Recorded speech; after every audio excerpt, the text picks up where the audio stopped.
কিন্তু আগে পড়ছে হ্যাঁ নতুন শিক্ষামূলক ভিডিও লইয়া। তো আমরা যদি মাইয়াই থাকেন আপনাদেরকে 3টা টিপস আছে। আপনার জীবনে 3টা ভুল কোনো সময় করবেন না। তো নাম্বার 1 হইতে আছে অ্যারেঞ্জ ম্যারেজ, মানে আপনার বাপ মায়ের পছন্দ বিয়া, অর্থাৎ নিজের পায়ে নিজের কুড়াল মারা। দ্বিতীয় হইতেছে লাভ ম্যারেজ, অর্থাৎ আপনার পছন্দ বিয়া, মানে নিজে পছন্দ করে তারপর বিয়া করছেন, বুঝছেন? এইটা হইতেছে কুড়াল নিজের পায়ে নিজে মারা না, নিজে উষ্টা খেয়ে যাইয়া কুড়ালের উপরে পড়িয়া আও আমি মারি নিজের পায়ে নিজে কুড়াল, কুড়াল আসো আমার পায়ে পড়ো, এরকম একটা ব্যাপার।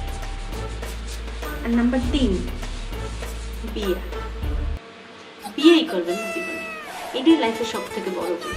এটা আপনি পরিবারের ইচ্ছায় করেন, আর নিজের ইচ্ছায় করেন, আর বন্ধু বান্ধবের ইচ্ছায় করেন, আর আত্মীয় স্বজনের ইচ্ছায় করেন, যার ইচ্ছেই করেন যে পাই, এটা মানেই কপাল পোড়া।